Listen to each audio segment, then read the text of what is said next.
The story making all the front pages of the newspapers today, which is, of course, Prime Minister Boris Johnson's victory of sorts in last night's confidence vote. 59% of Tory MPs said they do have confidence in his leadership.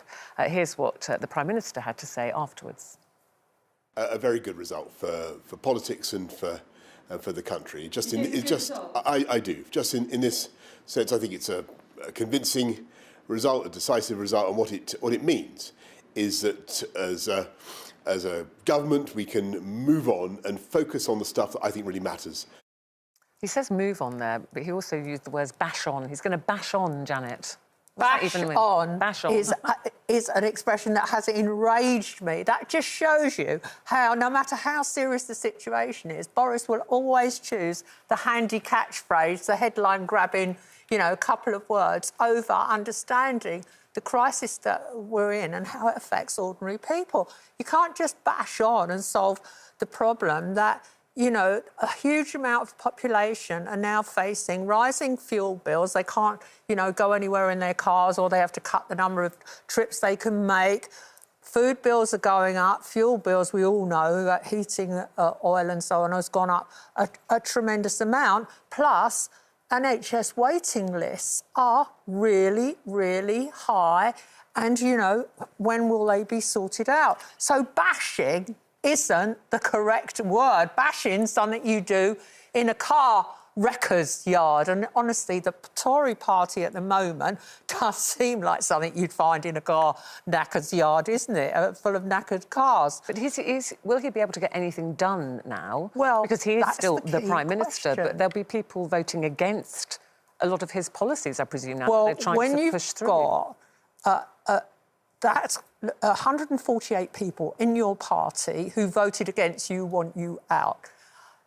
You're in a tricky situation because the 211 people who voted for you, a large number of those people will be on your payroll, because we all know the number of people in Cabinet has grown to an all-time high, the number of people advising and helping the government is mushroomed and expanding. And, of course, all these people owe increased pay packets and perks to Boris. So, that will drive some of their thinking. But he did, he did get 211 votes for. He has won the vote of confidence, and it is a democracy, and he has won. Yes, but going forward, any legislation that he tries to put through the House of Commons, the 148 who are primarily backbenchers, MPs who have gone back to their constituencies and been told over the last weekend and the last couple of weeks, we're fed up. They're worried about their future. They don't see the Tories being able to win the next election with Boris in charge. They are going to block and make life for Boris very difficult if he tries to do anything they don't agree with. And Labour will, I bet that they form a coalition with Labour. It does beg the question, was it surely the best time to have a leadership confidence vote when all this is going on for the public who are worried about the cost of living? And to keep citing the war in Ukraine as a reason why we need him to be in power is frankly grotesque. That war is going to continue for some time. There are plenty of other people in government, in ministerial positions, who are just as adept at Boris at sorting out the correct strategy for Ukraine. So I don't think that issues like Ukraine are a reason to keep him in power. OK. Wow. Our Queen has spoken. Yes. Yeah.